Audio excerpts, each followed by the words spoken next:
Mateus 7,12. Assim, em tudo, façam às pessoas o que querem que elas façam a vocês, pois esta é a lei e os profetas. Então, a regra de ouro é o nosso padrão ouro de comportamento e convivência uns para com os outros enquanto cristãos. Quando Jesus ele fala que nós devemos fazer para o outro o que nós gostaríamos que o outro fizesse por nós, ele está nos estimulando a nos colocar no lugar do outro e pensar sobre nossas ações.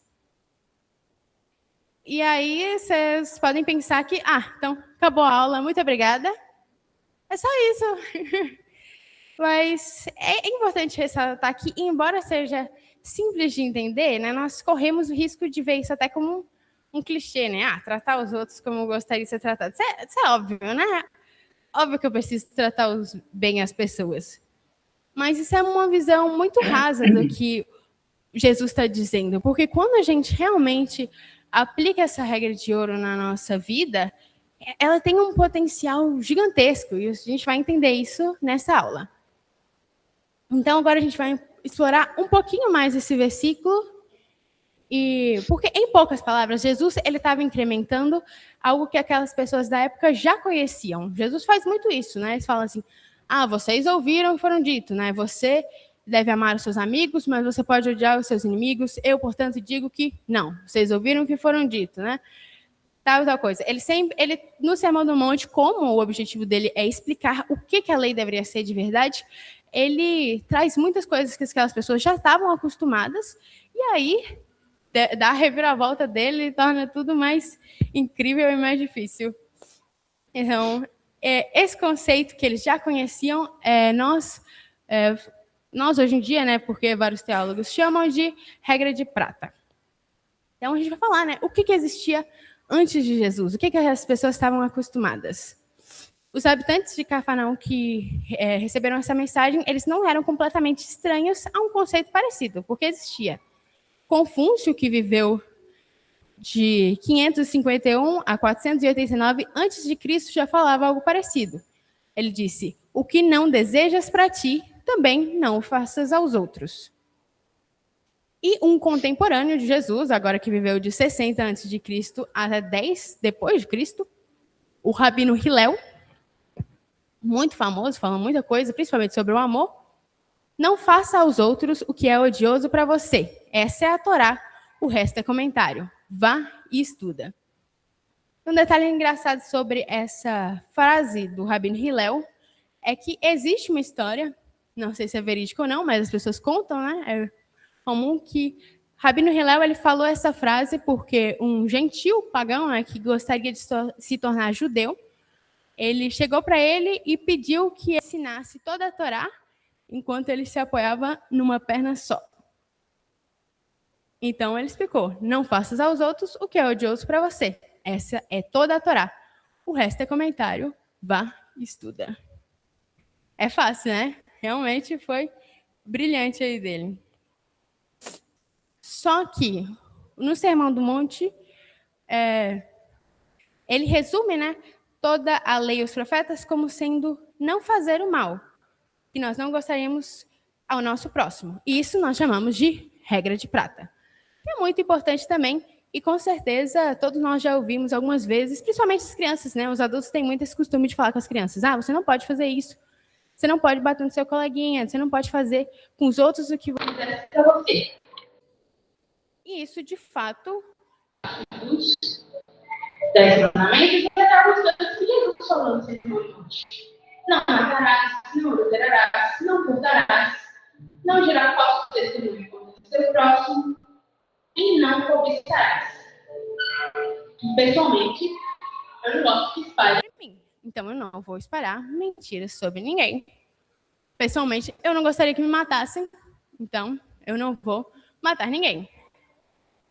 Simples, né? O Sermão do Monte também tem algumas coisas que nós podemos usar a regra de prata para poder seguir. Não se ire contra o seu irmão, não se vingue, não julgue para não ser julgado. Se eu não quero para mim, eu não vou fazer para o outro.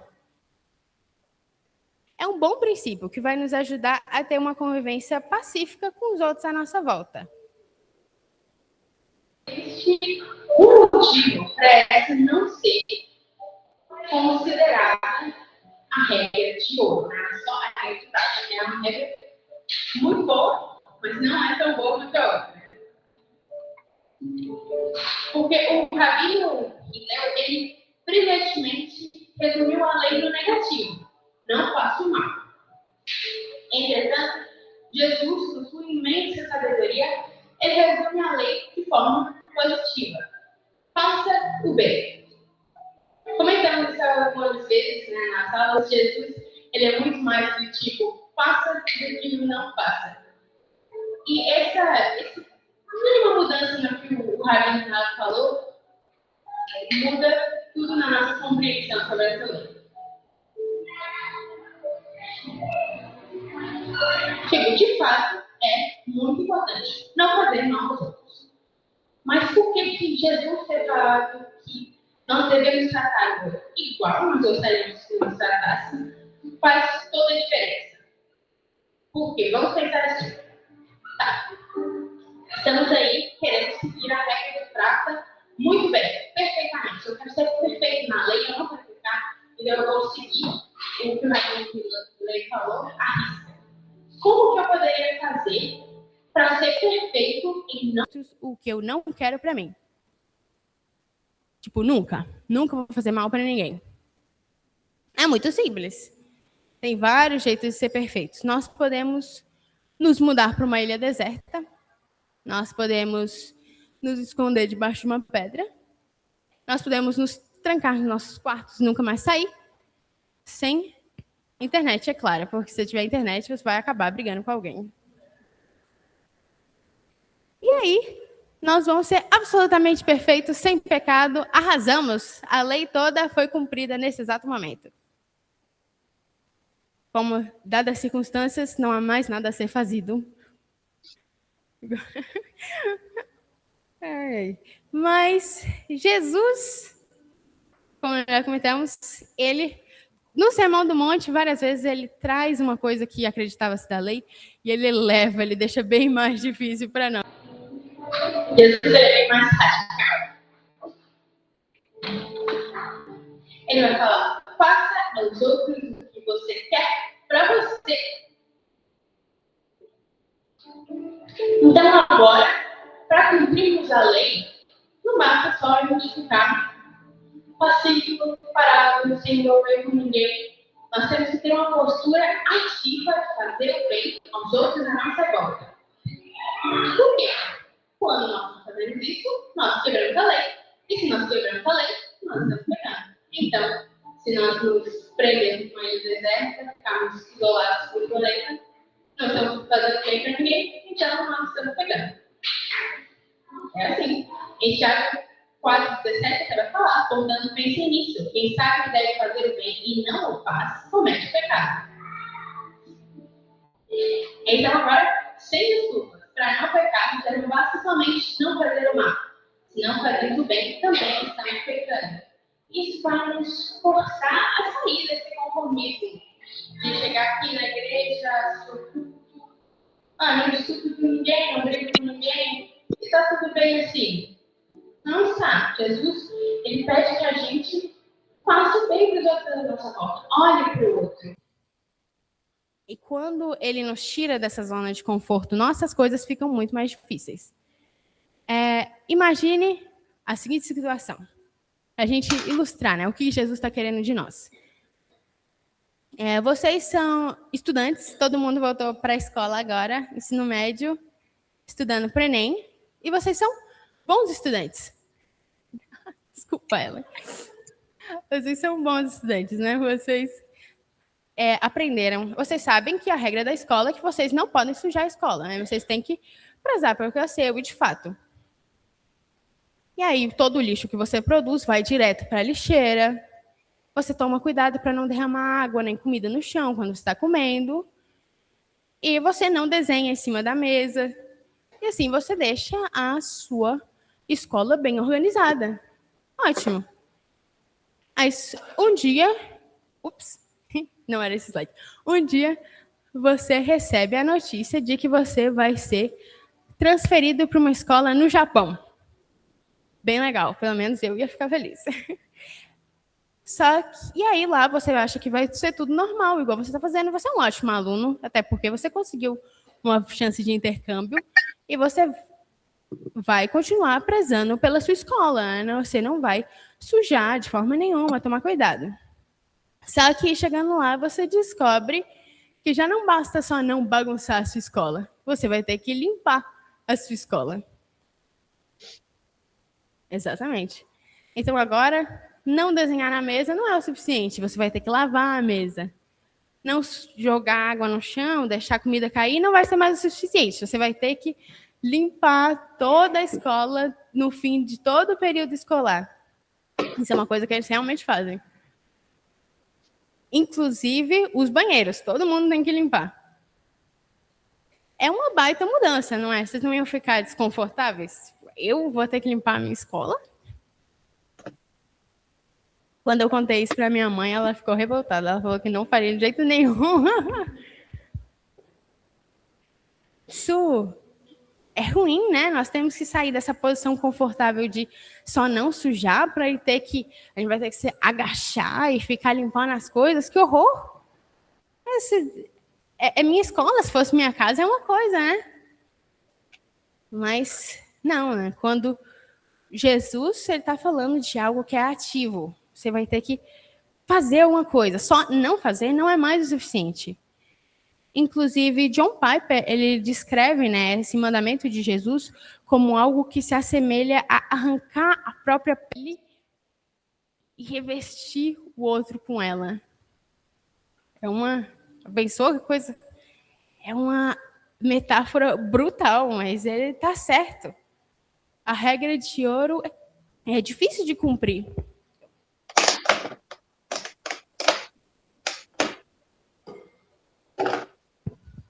Porque ela vai mexer com o nosso orgulho, a nossa preguiça. Porque a gente vai ter que tirar de algo que é nosso para dar para o outro. A gente vai ter que ficar pensando, né? O que eu poderia fazer por outra pessoa que eu gostaria que fizessem por mim se eu estivesse no lugar dela? Aí eu vou ter que pensar, né? Se eu estivesse no lugar dessa pessoa, como eu gostaria de ser tratado? O que eu gostaria, como eu gostaria de ser julgado? Como eu gostaria de ser percebido? Como eu gostaria de ser ajudado? E isso muda tudo, né? Tipo, você não pode chegar para a pessoa e, não sei, não dar bom dia para ela quando ela te dá um bom dia. Você vai estar quebrando a regra de ouro, porque é bem rude, né? Quando eu dou bom dia para a pessoa, eu gostaria que ela desse um bom dia de volta. Então, quando você faz isso, infelizmente, você está quebrando a lei. É nós estendermos esse esforço que nós temos, que nós fazemos por nós mesmos para ser feliz e estender a outra pessoa. Não sei, compartilhar talvez uma coisa que você está comendo, né? Na nossa família isso é bem comum, a gente divide tudo basicamente. Quando eu recebo algo, eu já guardo um pouquinho para poder dar para minha mãe, para o meu pai. Isso é por... só que nós vamos ter que fazer essas coisas, né, por todo mundo, seja família, seja amigos, seja inimigos. Tratar o outro como se fosse uma extensão de nós mesmos e buscar o bem dele. Quando a gente analisa o Sermão do Monte todo, vai ter muitas coisas, e talvez as mais difíceis de realizar, que são interiores, né? Ou seja, não adianta não adulterar. Você não pode desejar a mulher. Não adianta não matar. Ou seja, Jesus está trazendo toda a lei para o coração das pessoas. Então, é uma mudança interior. E aí, essa regra de ouro, ele vai fazer alguma coisa que eu acho que às vezes é muito difícil. Que às vezes é dar o benefício da dúvida para o irmão. Pois muitas vezes a gente não pensa mal das pessoas, mas você gostaria que as pessoas estivessem pensando mal de você? Ou seja, talvez por algum comportamento mal interpretado. Irmão Alisson, Bom dia. O que o Diego falou aí, traz a questão da empatia, né? O preocupar com o outro, que muitas vezes nós não temos. Nós não temos. Eu vou até além. Às vezes, mesmo, por exemplo, um atraso recorrente, que Diego fez o exemplo, às vezes a pessoa não teve uma educação de que ela deveria cumprir horário, ela não teve uma vivência. E cabe da gente, como igreja, tentar ajudar nessa questão. Até por isso nós somos conhecidos como irmãos, né? Então, muitas vezes a gente é muito fácil para julgar, porque fulano é relaxado, mas não entende o que fulano tem passado, né? Não entende muitas coisas. E também não procura entender, né? Então, a gente precisa fazer esse exercício, porque realmente é muito difícil. Eu preciso fazer com o outro aquilo que ele quer fazer comigo e de forma amorosa, porque se você também não fazer de forma amorosa, também não vale nada. É apenas um exercício mecânico que não tem peso nenhum. Então a gente precisa pensar nessas coisas mesmo. O que o outro precisa, o que o outro está pensando, qual que é a fragilidade, qual que é a fortaleza, o que eu posso fazer para ajudar, o que eu preciso compreender, porque todo mundo quer ser compreendido e também ninguém quer compreender ninguém. É a carnezinha miserável que nós temos, ela é assim, né? Então a gente, como seres que tem uma cabeça, que pensa, que nós sujeitamos o nosso conhecimento a Cristo, à Bíblia, a gente precisa fazer esse exercício. Exatamente. A gente... realmente, eu acho que Jesus é genial o que ele faz, porque nós amamos pensar em nós mesmos, né? Pensar em nós mesmos é a coisa mais legal do ser humano. Mas quando ele está no outro, igual a gente pensa em nós mesmos, é tipo... É um caminho, né? Ele mostra um caminho. Você pensa demais em si mesmo, mas assim... Pensa em você e depois pensa no outro, né? Se é isso que você quer para você, então pensa no outro. Então, eu quero ter sucesso, eu também quero que o outro tenha sucesso, né? Será que eu posso ajudar ele com isso? Falou muito bem, né? Antecipar as fragilidades do outro, né? A gente sabe que é muito legal, às vezes, quando os irmãos percebem que está sem água e alguém levanta para pegar e levar. Isso é a regra de ouro, né? Com certeza vocês gostariam que se tivessem aqui na frente, que alguém pegasse água para vocês e assim, tem aquele negócio legal de irmão, de fato, que vem de um lugar de amor, né? Nós fazemos coisas boas para os nossos irmãos, para os nossos amigos, para a nossa família, porque nós amamos eles.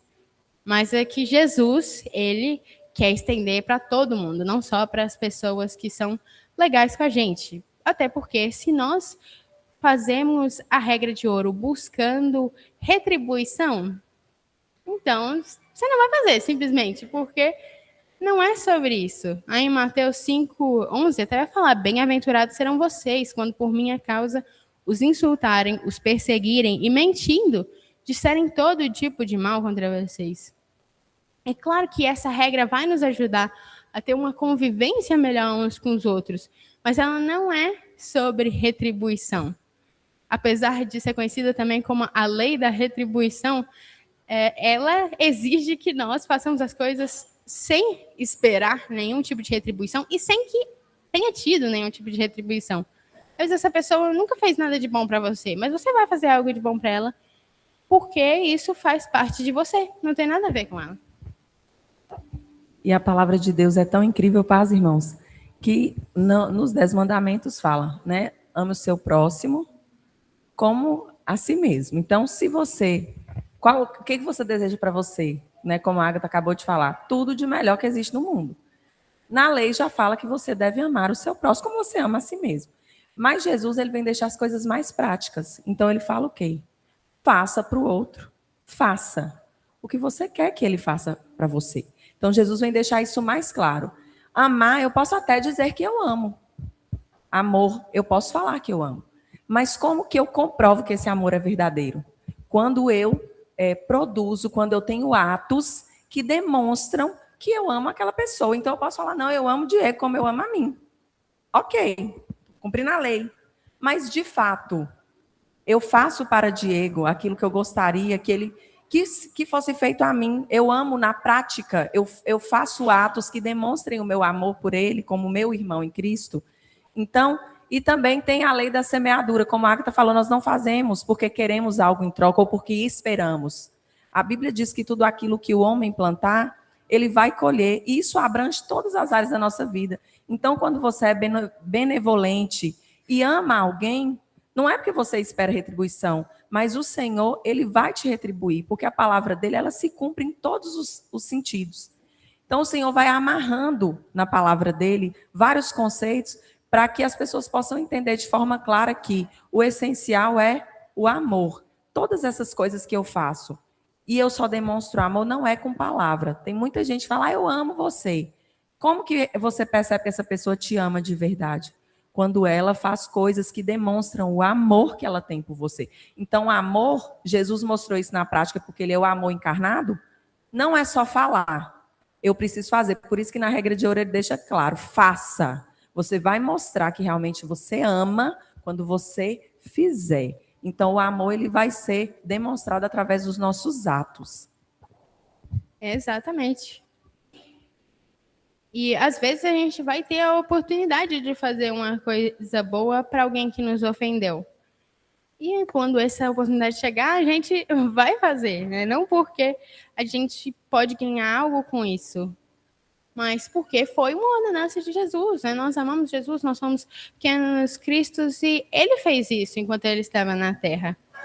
Também é importante lembrar que a regra de ouro não existe para você poder usar para reclamar que o outro não está te tratando como ele gostaria de ser tratado. Não podemos sair por aí e falar, Ellen, olha como Ellen me trata. Ela não me trata igual ela gosta. Imagina se eu tratasse Ellen igual ela me trata. Nossa. O quê? Porque Jesus, ele está fazendo a gente olhar para nós. É para nós isso aqui. Não é para a gente ficar olhando e julgando o outro. É sobre nós mesmos. É para nós nos avaliarmos. Então, como é que você está nesse quesito? Né? Você tem amado o outro com amor verdadeiro, demonstrado com as suas ações? E tudo isso parece bem pesado, né? Mas essa lei também não existe para ser um fardo para nós. Para que vocês acham que existem todas essas leis, né? Eu peguei aqui um pouco do que vem depois dos 10 mandamentos, lá em Êxodo 22.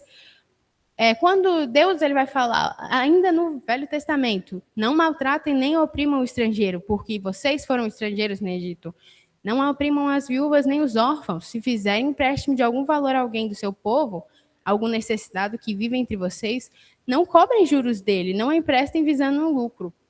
Quando ele fala todas essas coisas, lá no Velho Testamento ainda, ele não está só falando por falar, falando porque ele é rígido assim e ele quer que a coisa seja organizada. Porque os fariseus estavam agindo de forma muito metódica, eles seguiam a lei de forma mecânica, e não é para isso que ela existe, né? Imagina se eu fizesse uma festa para a Lindy, eu organizei a festa toda, deixei tudo bonitinho, paguei com o meu próprio dinheiro, e quando ela chega assim e me agradece, fala, nossa, Agatha, que legal que você fez, eu fiquei muito feliz. E ela chega e fala, e aí eu chegar para ela e falar, eu fiz porque você é minha pastora e eu senti que eu era obrigada e Deus me mandou fazer. Tipo, que coisa horrível. Essa lei, ela vem de um lugar de amor, isso é tudo. E sempre foi. Não é só Jesus que fez isso ser.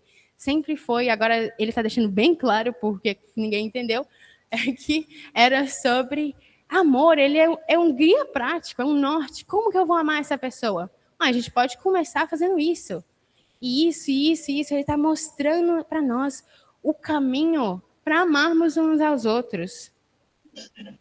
Amar uns aos outros é querer o bem, é respeitar.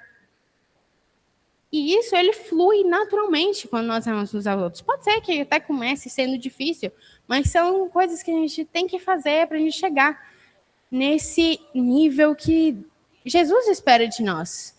A gente até falou, né? Onde aquilo que você investe tempo, lá vai estar o seu coração, né? O seu amor com essa coisa cresce quando você investe. Quando você investe nos seus irmãos, o seu amor por eles vai crescer.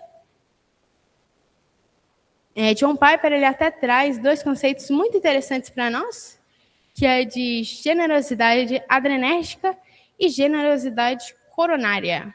Para aqueles que são da área da saúde, né, isso deve fazer sentido instantaneamente, mas quando ele fala de generosidade adrenérgica, ele está fazendo uma metáfora com a adrenalina. É aquela generosidade que tem uma natureza temporária. Ela dá um surto de generosidade. Ah, tá bom, então eu vou fazer o bem para o meu próximo. Eu vou começar a fazer várias missões, eu vou começar a fazer tudo por essa pessoa. Só que essa coisa ela passa rapidamente, né? A adrenalina, sabe? Você toma um susto, ela sobe e aí depois desce. É um engajamento superficial. E muitas pessoas, elas vivem nesse nível, né? Elas tomam coragem de fazer uma coisa, e aí vai, e dá tudo, e aí queima, e acaba, e fica devagar, esmurece, e nunca mais fala disso. O que Piper propõe para nós é uma generosidade coronária, né? Coronária tem a ver com...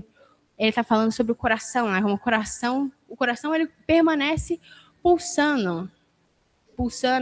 Então, ele é uma natureza persistente. Ele não para. Se ele parar, a pessoa morre. Então, é um amor que persiste em servir, em buscar a justiça ano após ano, independente de vitórias imediatas e reconhecimento.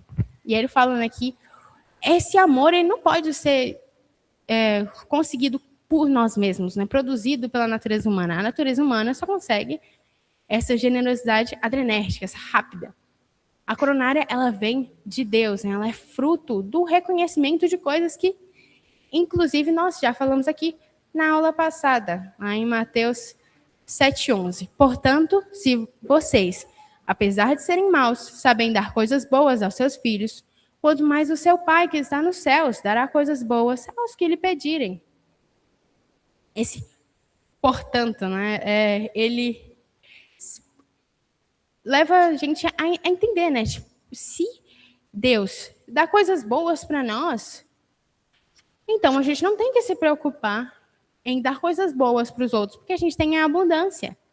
É uma coisa que a gente já falou nas aulas passadas, e é assim mesmo, porque o Sermão do Monte, nós estamos aprendendo, ele é todo conectado. Por muito tempo a gente estudou ele separado, mas ele é todo encaixadinho, todo conectadinho, ele era uma pregação só. Isso, inclusive, me lembrou uma história de Felipe, que eu vou contar agora, porque eu vi Felipe, ele tinha ganhado, parece, uns adesivos, né? Sara deu para ele uns adesivos, um monte de adesivo, porque ele tinha pedido. E aí, depois que ele voltou para casa, ele estava só com 5 adesivos. E Sara falou, o que aconteceu? Cadê esses adesivos? E ele distribuiu para todo mundo da sala. Ele saiu distribuindo para todos os colegas dele.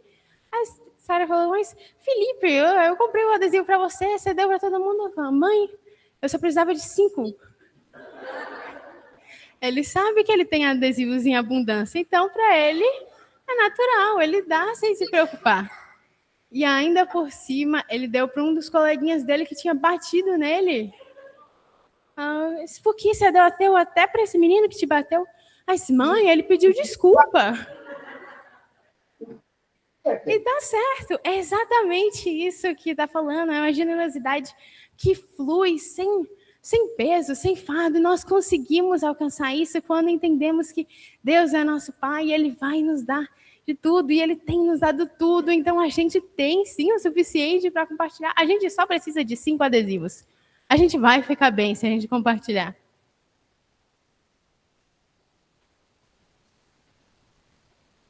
Então a gente está entendendo, né? O que Jesus está pedindo, calma, vou voltar. O que Jesus está pedindo é nós sairmos desse conformismo e irmos para algo ativo, algo prático. E buscar a não retaliação pessoal, né? Não vamos nos vingar se alguém nos ofendeu. A gente ofendeu a Deus e Ele não se vingou de nós, então por que a gente faria isso? Vamos dar coisas boas para as pessoas, porque Deus também é assim, Ele faz o sol nascer para os justos e os injustos. E assim a gente vai buscar o bem ativo do outro em todos os momentos, inclusive dos nossos inimigos. Entretanto, essa regra de ouro, ela não deve ser confundida como uma passividade negligente ou um pacifismo que ignore a justiça e a proteção do próximo.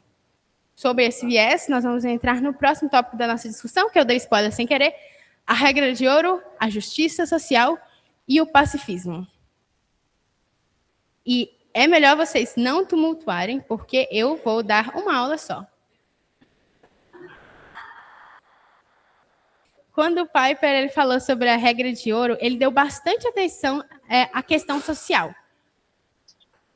E com razão, né? Ele falou, né, que ao usar a imaginação benevolente para se colocar no lugar daqueles que são diferentes e agir em favor deles, é importante, né, que o cristão use a imaginação benevolente para se colocar no lugar daqueles que são diferentes e agir em favor deles como desejaria que agissem em seu lugar.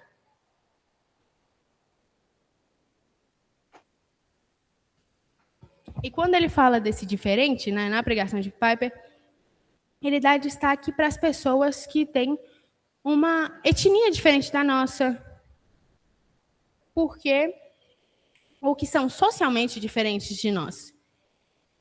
E falando que nós devemos agir com essas pessoas como gostaríamos que elas agissem com nós. E isso é um fato, e inclusive um fato histórico. Jonathan Edwards Jr., sim, filho daquele Jonathan Edwards, ao pregar perante a Connecticut Anti-Slavery Society em 1791, utilizou a regra de ouro como principal ferramenta exegética e retórica para desmantelar a justificação moral da escravidão. Então, o que Jonathan Edwards Jr. fez? Ele sempre foi, né, um grande... Ele sempre lutou bastante pelo direito dos negros, né, lá no momento. Na época dele ainda existia escravidão, existia tráfico negreiro, e ele lutou bastante contra isso. E nesse dia, em 1791, ele chegou diante da Anti-Slavery Society de Connecticut e ele fez uma pregação que ele falava sobre a regra de ouro. Então, ele falando, né, tipo, se fosse no lugar de vocês, né, vocês gostariam de ser escravizados, de ser tirados das suas casas, transportados num navio negreiro, privados da sua liberdade, espancados, abusados? E aí, com isso, ele mostrou que a escravidão era um pecado que não tinha justificativa, era absurdo. Não só isso, mas que todo mundo deveria ver isso e querer que ela acabasse, porque naquela época existiam, né, os donos de escravos, existiam as pessoas que lutavam contra a escravidão e existiam aquelas que não tinham uma opinião formada, que não queriam se envolver, mas quando ele faz isso, então nós devemos fazer pelo outro o que nós gostaríamos que fizessem por nós. Se fosse no nosso lugar, nós gostaríamos que alguém nos defendesse, porque aqueles negros eles não podiam fazer nada, eles não podiam ir contra os senhores deles, senão eles seriam mortos. Então alguém precisava fazer isso por eles, e é isso que Jonathan Edwards Jr. mostrou quando ele usou a regra de ouro. Assim, ele foi para além de relações interpessoais e ele trouxe para uma questão política muito importante, inclusive. E ele é só um dos exemplos, né? Ainda na questão racial, nós temos Martin Luther King Jr., que dispensa apresentações, e Wilberforce, que lutou por 20 anos contra o tráfico de escravos britânico, antes de finalmente conseguir alcançar a abolição em 1807. Ambos eles fundamentaram essa luta persistente deles pelos direitos civis e pela abolição na ética da Bíblia.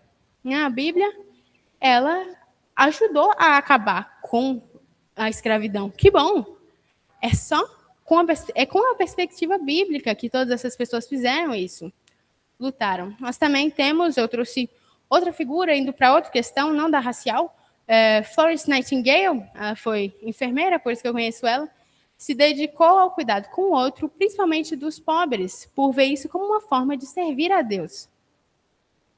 Tem, inclusive, uma frase dela, né, que ela fala sobre esse cuidado com o outro, né? Pois o que é tratar da tela morta ou do frio mármore, comparado ao tratar do corpo vivo, o templo do Espírito de Deus, é uma das artes, poder-se-ia dizer a mais bela das artes.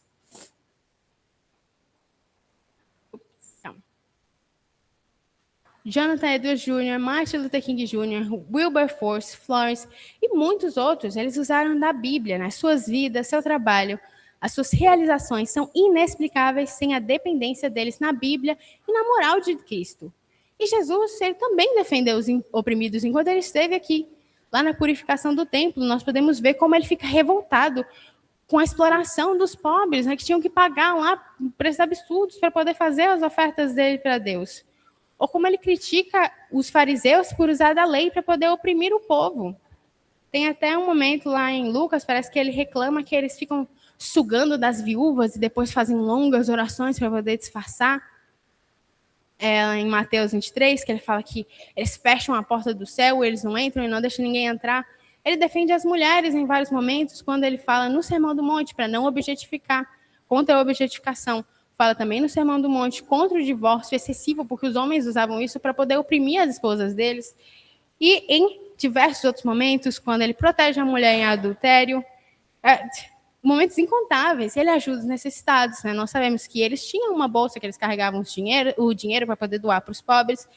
E Jesus, ele curou muitos doentes, muitas pessoas com alguma deficiência, que eram as pessoas mais vulneráveis dessa época. E o que eu quero dizer com tudo isso é que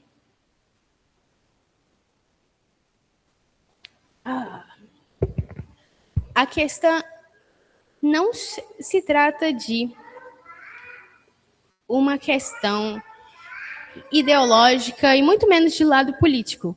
O cristianismo é sobre o amor ao próximo e muitas pessoas, principalmente cristãs, eles têm um pouco de resistência com as questões sociais, mas Jesus, ele veio aqui trazer justiça.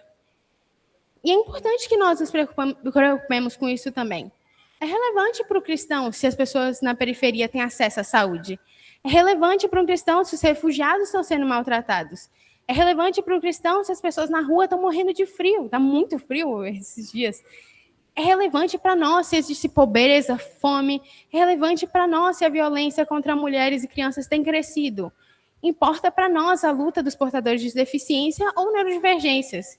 Importa para nós que as pessoas doentes estão esquecidas nos hospitais, os idosos abandonados nos asilos, as pessoas perdidas nas cadeias e as crianças sozinhas nos orfanatos. Tem tanto cristão que tem resistência com a adoção e eu não entendo isso. Todas essas coisas e muito mais, elas importam para nós, porque elas afetam pessoas que são como eu e você, que carecem do amor de Cristo.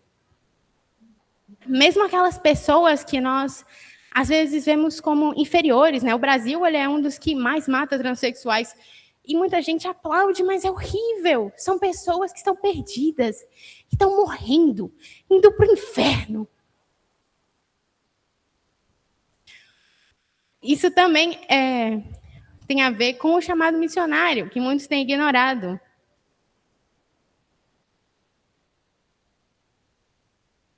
Ok, calma.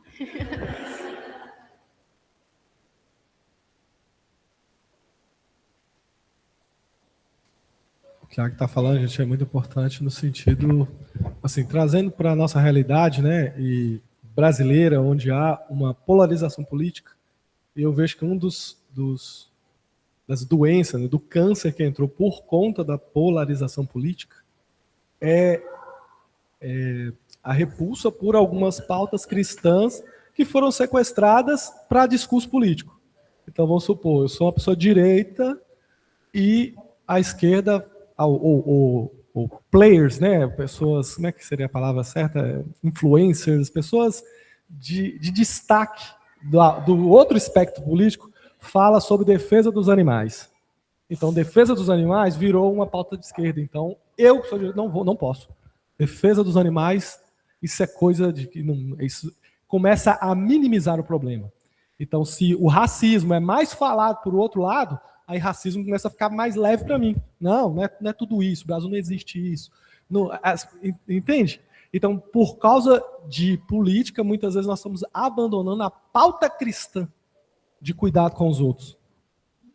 Então, isso que a gente tem que tomar cuidado, porque isso é uma realidade brasileira. No mundo hoje, né? Talvez não é só Brasil, essa polarização hoje é meio mundial. Então, antes de ser de esquerda, antes de ser de direita, a gente é de cima. O nosso reino é lá de cima. E se Jesus fala que é importante o cuidado, a igualdade, se é importante o cuidado com as mulheres, isso também é importante para nós. Nós somos embaixadores do reino de Deus. Tudo que Deus fala, tudo que Jesus fala que é importante, nós temos que estar aqui ativamente. Porque é muito interessante o que É Wesley? Ai, fugiu, gente. John Edward Jr.? John Edwards Jr., né? Jonathan Edwards Jr. fez, gente. Ele fez o quê? Ele tirou um monte de isentão. Que é o quê? Ah, não gosto. Ah, mas eu não preciso. Realmente, mas eu não... Nós muitas vezes somos assim. A gente não gosta de determinadas coisas, a gente vê, mas não quer pôr a mão. Eu não quero me envolver nos problemas. E aí, o que ele pôs? Quando ele colocou isso, ó, faça com os outros o que você gostaria que fizesse com você, levando em consideração a situação dos escravos, o que aconteceu? As pessoas precisaram se movimentar. Se você não se movimentar, você não está cumprindo a regra de ouro. Se você ficar quietinho, realmente, escravidão é muito errado. Nossa, quem faz isso é terrível. Mas eu não faço nada. Eu fico quietinho. Porque não é comigo, eu não estou sendo prejudicado. Eu vou ficar quietinho na minha. Então, quando eu caminho na direção, gente, e muitas vezes a regra de ouro vai nos levar para confronto. Para confrontar as estruturas de poder que... Por que vai ter resistência? Porque muita gente ganhava dinheiro com isso. Então, quando ele caminha em direção contra isso, você sabe que vai ter violência, vai ter resistência, vai ter briga, vai ter dificuldade. Mas Jesus nunca fugiu de briga. Exatamente. Não só isso, mas Jesus ele andava com aquelas pessoas que eram consideradas inferiores e eram desprezadas naquela época, os pecadores, né, os fariseus, até questionam ele sobre isso, mas ele fazia isso porque ele queria mostrar Deus para aquelas pessoas. Pode falar, Bradock.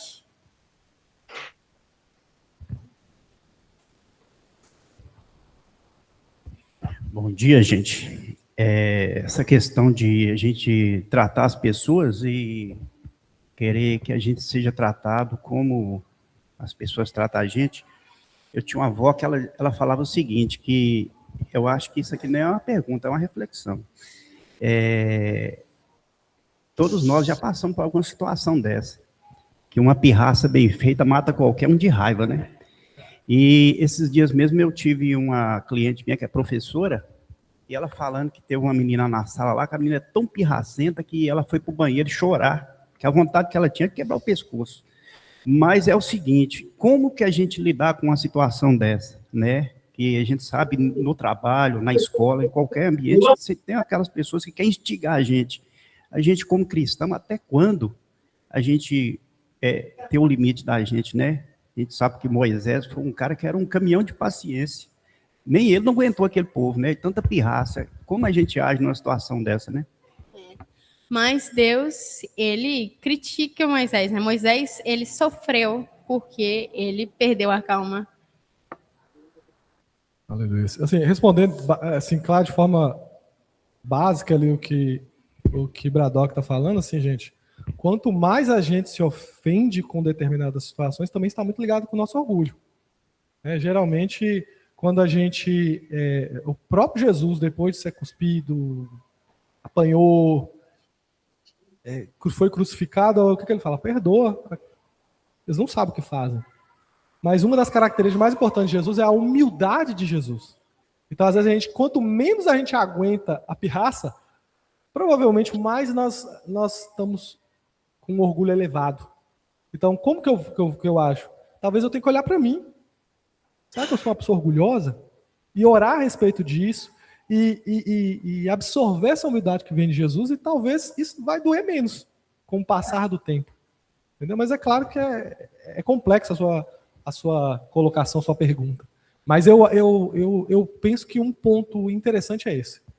Será que a gente não está muito ofendidinho porque a gente é muito orgulhosinho também? Sim. Também lembrar que Jesus, ele tinha total capacidade de se livrar daquela situação que ele estava. Toda a humilhação que ele sofreu na cruz, que a gente escuta, um trem tão agoniante, né? Mas ele tinha completa capacidade de sair. Tantas coisas maiores ele fez. Se ele quisesse sair, ele saía. Mas ele se controlou. Porque era necessário, né? Aquilo precisava acontecer. Então, nós temos que ser como Jesus, que ele aguentou toda aquela humilhação, pediu perdão. Ele tinha todo o poder para agir e ele não agiu contra aquelas pessoas. O único momento que nós vemos Jesus, ele realmente agir contra alguém, né? Quando ele vai lá e destrói tudo no templo, é porque aquelas pessoas estavam fazendo mal para outras pessoas. Não é por nós, mas pelos outros que nós devemos arranjar conflito. É não correr, né?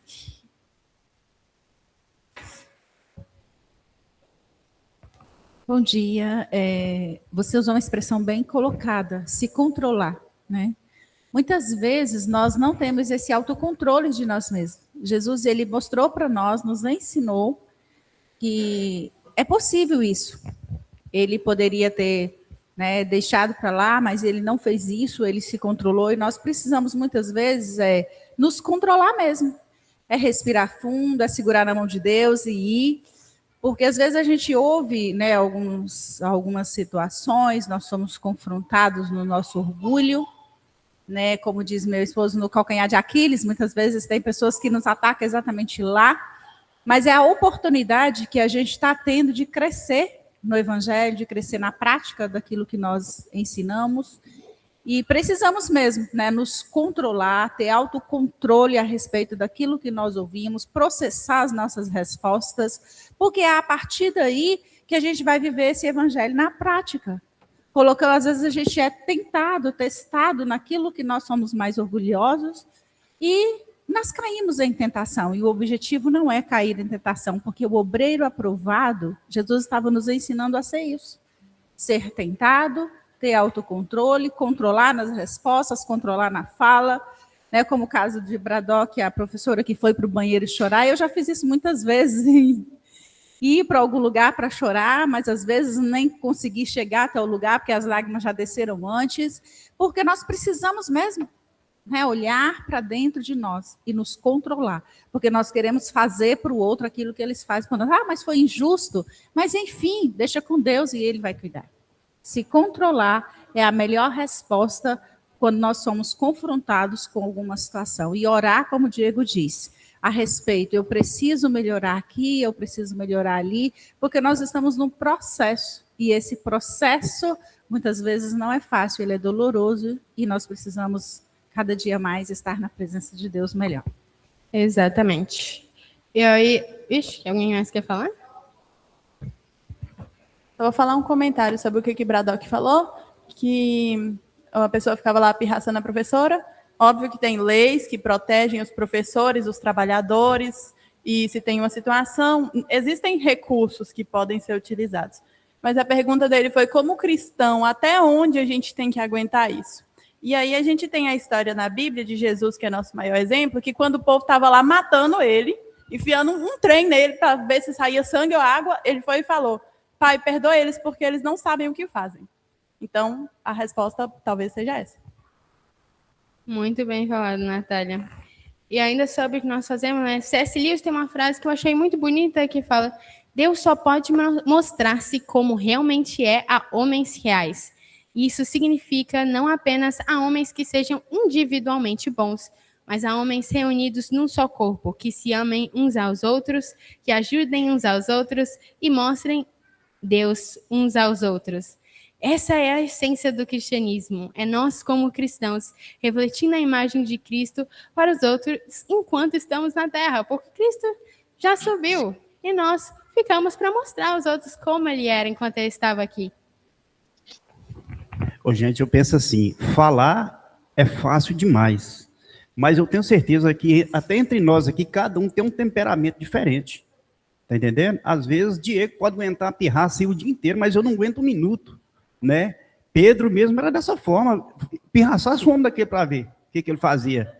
Né? Então, acho que cada um tem uma maneira diferente de reagir, né? Nós somos evangélicos, nós somos crentes, mas cada um tem uma reação diferente aqui. E cada um tem o mesmo espírito dentro de si. Todos, vai Vamos mandar manda o link lá da pregação dela, porque realmente cada um de nós foi criado de um jeito, né? Igual a pastora Lindy falou, cada um de nós tem um tendão de Aquiles, aquilo que se a pessoa apertar, a gente vai incomodar mais para nós. Mas não importa, esse é o que Deus decidiu e a gente não tem que fazer essas coisas sozinho, é tudo pela ação do Espírito Santo. Bradock, para fechar assim, temperamento não é desculpa para pecar. Temperamento não é desculpa para desobedecer a Jesus. Ele falou e nós vamos ter que seguir isso, cara. E muitas das coisas é obra do Espírito Santo na sua vida. Se você não está mudando, você não está dando lugar ao Espírito Santo na sua vida. Entendeu? Então, é possível para o colérico, para o sei lá o quê, para todos são possíveis. Seguir o mandamento de Cristo. Porque ele nos ajuda a seguir, quando ele implanta em nós seu Espírito. Então, não tenta achar que vai ser na força da sua própria força, né? Na sua meditação, no que você vai fazer. Não tenta. Busca o Espírito Santo. Se eu não estou vivendo isso, é porque eu não estou dando lugar ao Espírito Santo. Pegando a fala de nosso colega Maurício, o que acontece? Todos nós temos defeitos, nós somos natureza caída. Existem pessoas, Maurício, que têm dificuldade nisso, que você falou aí, que é revidar e tudo. Mas existem pessoas que têm esse controle, mas têm outra dificuldade. Tem dificuldade com dinheiro, tem dificuldade na área sexual, tem dificuldade de várias outras coisas. Então é nossa cruz, amigo. É nossa cruz. Precisamos carregá-la.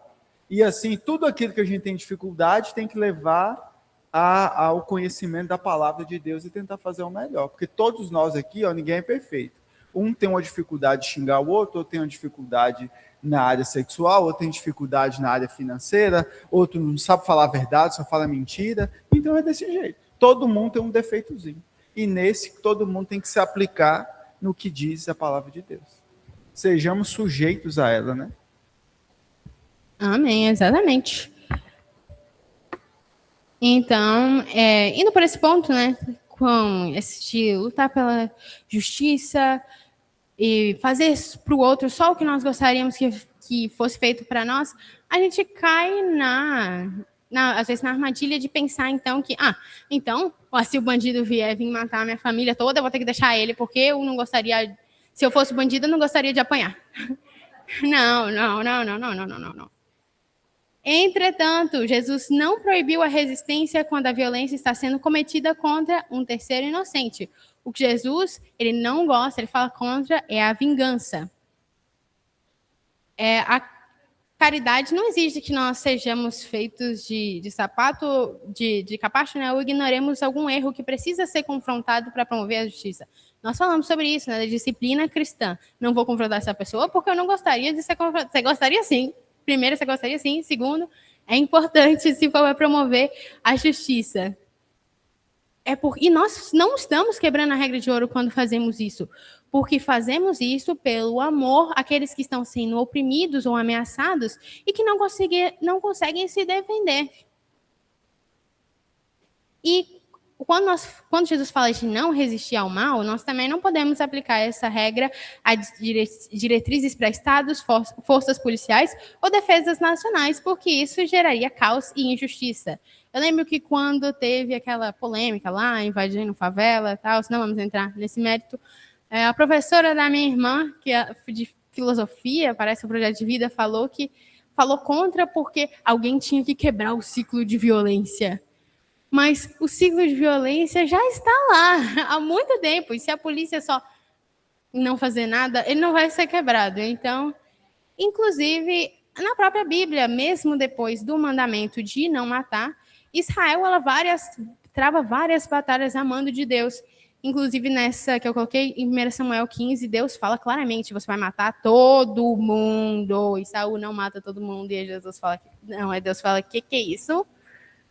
E escolhe outra pessoa para o lugar dele. Então, às vezes, é uma coisa que vai ser necessária.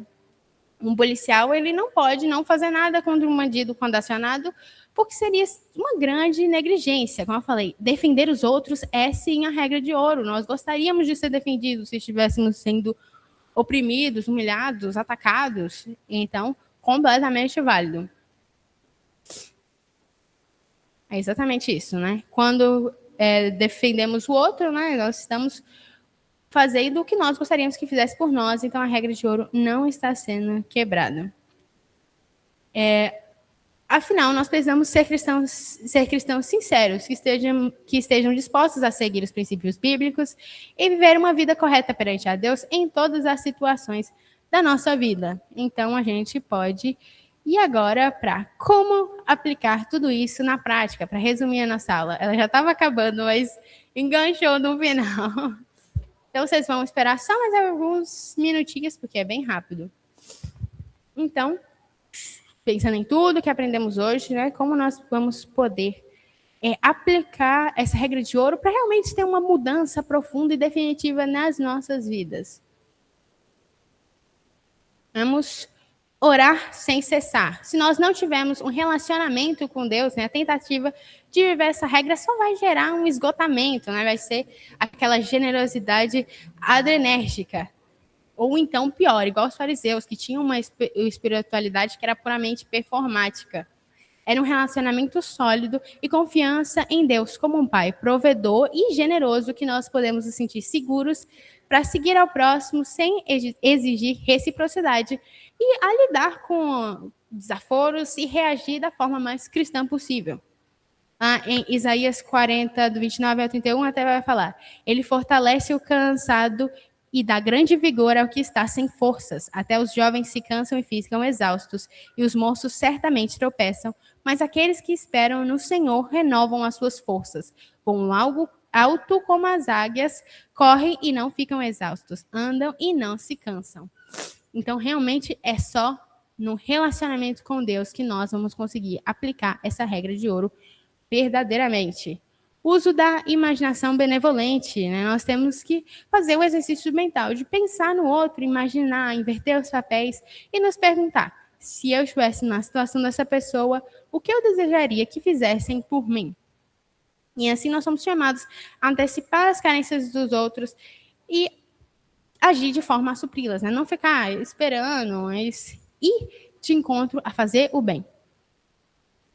Tem também outro tópico aqui, a generosidade assimétrica, servindo a todos, mesmo quem não pode nos retribuir ou até que nos persegue às vezes, seguindo o modelo de perfeição do amor de Deus para conosco. Julgamentos caridosos, né?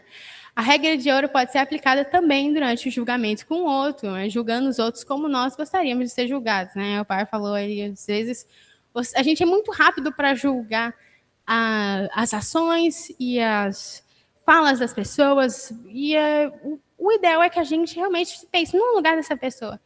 Mas, às vezes, essa pessoa ela estava muito cansada no dia, às vezes ela está um pouco distraída, às vezes aconteceu alguma coisa. Tipo, dar aos outros o benefício da dúvida, não pular para o julgamento e ficar irritado. Realmente, é uma pausa, né? Apesar de sermos bonitos, todos nós cometemos erros. E ter uma postura contra a injustiça, né? Nós temos que querer justiça. Se o nosso próximo está sofrendo, eu preciso querer intervir. É a mesma lógica do bullying, né? Nós falamos muito para os jovens nas escolas. Não adianta só você não praticar bullying. Se você vê que um amigo seu está sofrendo bullying, você olhar, você vai estar participando daquilo. É uma coisa aqui, a gente tem que querer justiça, tem que querer ajudar os outros, porque Deus nos ajudou quando nós estávamos em necessidade. E, por último, o amor é o principal. O propósito dessa regra é nos lembrar do principal, que é o amor de Deus. E é o amor aquelas pessoas que são imagem e semelhança de Deus, né? Como todos nós somos. Aí em Mateus 22, do 37 ao 40, Jesus respondeu: ame ao Senhor, o seu Deus, com todo o seu coração, com toda a sua alma e todo o seu entendimento. Esse é o primeiro e maior mandamento, e o segundo é semelhante a ele: ame ao seu próximo como a você mesmo. Desses dois mandamentos depende toda a lei e os profetas. É por meio do amor. Nós não vamos conseguir se nós não amarmos a Deus e amarmos ao outro, que é a imagem de Deus.